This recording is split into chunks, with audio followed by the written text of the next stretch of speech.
ఈరోజు వీడియోలో తాజ్ మహల్ యొక్క రహస్యాలు, అలాగే తన 4 మినార్స్ ఎందుకు వంగి ఉంటాయి, సిమెంట్ ఇంకా స్టీల్ లేని ఆ కాలంలో ఇంత టెక్నాలజీ ఎలా సాధ్యపడింది, ఇదే కాదు తాజ్ మహల్ గురించి మీకు తెలియని ఎన్నో విషయాలు ఈరోజు చెప్పబోతున్నాను.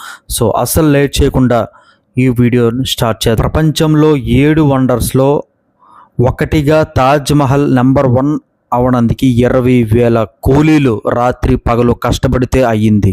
ఇది 1-2 ఏళ్లలో అయిపోలేదు. తాజ్ మహల్ పూర్తి అవడానికి 20,000 సంవత్సరాల టైం పట్టింది. ఇప్పుడు దీని వాల్యూ ఎంతో తెలుసా? $1 మిలియన్.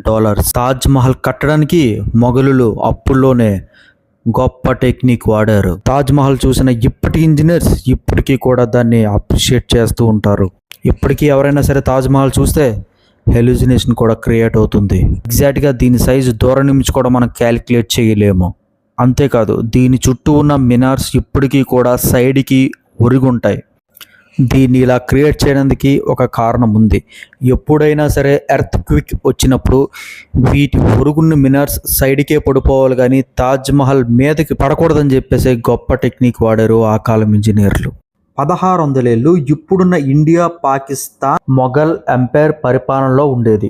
మొఘల్ షహన్షా కొడుకు షబాఉద్దీన్ మహమ్మద్ ఖురం 15 ఏళ్ల వాడు. 15 ఏళ్ళు వచ్చినప్పుడు ఆగ్రా ఫోర్ట్లో పెద్ద ఉత్సవమే చేశాడు.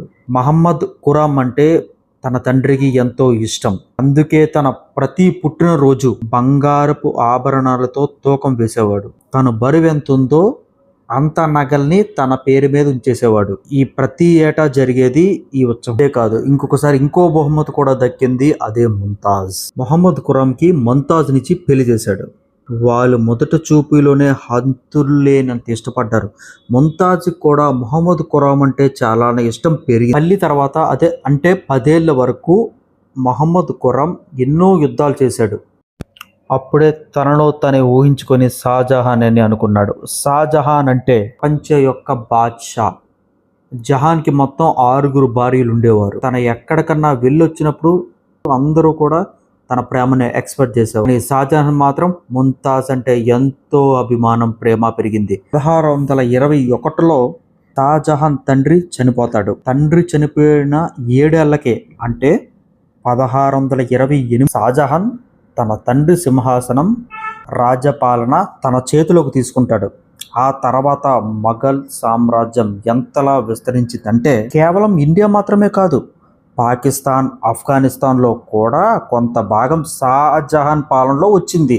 గడిచిన 1 సంవత్సరంలో షాజహాన్ చాలా యుద్ధాలే విజయం సాధించాడు. అవన్నింటి ఉంటూ ముంతాజ్ సలహాలు కూడా ఇచ్చేది. సంతోషం ఎక్కువ కాలం నిలవలేదు. ఎందుకంటే ముంతాజ్ తన 4వ బిడ్డకి జన్మనిచ్చేటప్పుడు తన ఆరోగ్యం బాగా క్షీణించింది. అది తెలిసిన షాజహాన్ చాలా బాధపడ్డాడు. 17th జూన్ 1631లో ముంతాజ్ షాజహాన్ వదిలి వెళ్ళిపోయింది. తన చనిపోయిన 8 రోజుల వరకు షాజహాన్ కనీసం భోజనం కూడా చేయలేదు. తన ప్రాణంగా ప్రేమించే బేగం ఈ లోకాన్ని వదిలి వెళ్ళిపోవడం తనని చాలా డిప్రెషన్కు గురి చేసింది. ముంతాజ్ తలుచుకుంటూ 2 సంవత్సరాల పాటు అత్తరు వాడలేదు, కాటుకా పెట్టలేదు. ముంతాజ్ ఎప్పుడు ఒక కోరిక కోరేది, తన సమాధిని ఎంతో అందంగా ఎవరన్నా చూస్తే ఆశ్చర్యపడేలా ఉండాలి, కట్టాలి అని చెప్పేసి అన్నది. ముంతాజ్ కోరిక ఎలాగైనా తీర్చాలి, తన ఆస్తి, అంతస్తు, తన వయసును కూడా అర్పించి సిద్ధమయ్యాడు. 1632లో తాజ్మహల్ యొక్క కన్స్ట్రక్షన్ మొదలైంది. 21,000 వర్కర్లు, శిల్పులు వచ్చేశారు. ఇక్కడ చిక్ ఏంటంటే ముంతాజ్ సమాధి యమునా నది ఒడ్డున ఉంది. ఇక్కడ ఇంత పెద్ద కన్స్ట్రక్షన్ కష్టమే, ఎందుకంటే నీటి ఒడ్డున భూమి చాలా తడిగా ఉంటుంది. పెద్ద పెద్ద బావులు తవ్వి దాంట్లో రాళ్ళని, పెద్ద పెద్ద బండరాల్ని వేస్తాడు. ఈ ప్లాన్ వర్క్ అయింది. అది ఫెయిల్ అయి ఉంటే తాజ్ మహల్ ఉండేది కాదు. కన్స్ట్రక్షన్ కూడా ఏనుగులు వాడడం కూడా జరిగింది. ఇప్పుడు పై పోర్షన్ ప్లాన్ కరెక్ట్గా ఎగ్జిక్యూట్ చేయాలి. అది ఎలా ఉండాలంటే ఇప్పుడు కూడా ఆ డిజైన్ ఎవ్వరూ కూడా చేయకూడదు. షాజహాన్ ఈ ఐడియాలన్నీ కూడా తన తండ్రి, తన తాత దగ్గర నుంచి కూడా తీసుకున్నాడు చనిపోయక ముందు. A great design Taj Mahal create అయ్యింది. అయితే దీన్ని కట్టడం అంత ఈజీ కాదు. దీన్ని కట్టడానికి 17 హెక్టార్ ప్లేస్ అంటే 42 ఎకరాల్ని తీసుకున్నాడు. దీన్ని ఆర్కిటెక్ట్ ఉస్తాద్ అహ్మద్ లహోరీ దీన్ని కట్టడానికి చాలా డబ్బులు ఖర్చు చేశాడు. కడుతున్న కొద్దీ షాజహాన్ ఖజానా మొత్తం కూడా ఖాళీ అయిపోతుంది.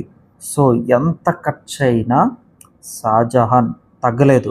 ఎలాగైనా సరే తాజ్ కంప్లీట్ చేయాలి అని అనుకున్నాడు. దీని కోసం వేల కోట్లు ఖర్చు పెట్టాడు. దీనికోసం వేల మంది వర్కర్స్ కూడా పనిచేశారు. ఆ టైం మొత్తం ఖజానా మొత్తం కూడా ఖాళీ అయిపోయిన రాజ్యంలో డబ్బుల పరంగా కానీ ఫుడ్ పరంగా కానీ ప్రజలు చాలా ఇబ్బంది అయితే పడేవారు. దీనికోసం వైట్ మార్బుల్స్ని రాజస్థాన్ నుంచి కూడా తెప్పించేవాడు. రాజస్థాన్లో మకరానా మార్బుల్ ఫైనెస్ట్ మార్బుల్, చాలా క్వాలిటీ. రాజస్థాన్లో తాజ్మహల్ కంప్లీట్ అయిన వరకు అమ్మకూడదని షాజహాన్ కండిషన్ పెట్టాడు. ఈ మార్బుల్ని రాజస్థాన్ నుంచి తెప్పించడం కోసం 1000 ఏనుగుల్ని వాడాడు. తాజ్మహల్లో ఇంట్రెస్టింగ్ విషయం ఏంటంటే ఇది రోజులో కొన్ని రకాల కలర్స్ మారుతుంది. మార్నింగ్ బ్లాక్ షేడ్లో కనిపిస్తుంది, అండ్ సన్ రైజ్ తర్వాత లైట్ ఎల్లో కలర్లో కనిపిస్తుంది, అండ్ లైట్ పింక్ కలర్లో కనిపిస్తుంది, మధ్యాహ్నం బ్రైట్ వైట్ కలర్లో కనిపిస్తుంది, సన్సెట్ టైంలో లైట్ ఎల్లో కలర్లో కనిపిస్తుంది, నైట్ కలర్లో కొద్దిగా వైట్గా కొద్దిగా ఎల్లోగా కనబడుతుంది. ఇదే కాక రకరకాల టైం పీరియడ్స్లో వేరే వేరే కలర్స్లో కూడా తాజ్మహల్ అనేది కనబడుతూ ఉంటుంది. ఇందుకీ కలర్ ఎలా వస్తుందంటే మార్బుల్ స్పెషల్. 22 సంవత్సరాల తర్వాత 1654లో ఈ కట్టడం అనేది పూర్తయింది. షాజహాన్ తన భార్య కోరికను తీర్చేశాడు. ఈ కట్టడానికి భార్య అయిన ముంతాజ్ పేరు నుంచి తాజ్ని తీసుకున్నాడు. తాజ్ మహల్ పేరును పెట్టాడు. 1658లో షాజహాన్కి ముంతాజ్కి పుట్టిన కొడుకు షాజహాన్ అరెస్ట్ చేసి ఆగ్రా ఫోర్ట్కి బంధించాడు. ఈ ఫోర్ట్లో తనకి ఉన్న ఏకైక ఫెసిలిటీ ఏంటంటే తనను బంధించిన గదికి కిటికీని చూస్తే తనకిష్టమైన తాజ్మహల్ కనబడుతుంది. మొత్తానికి 74 ఏళ్ళ వయసులో తను కూడా చనిపోయాడు. అతన్ని కూడా అదే తాజ్మహల్లో సమాధి చేశారు.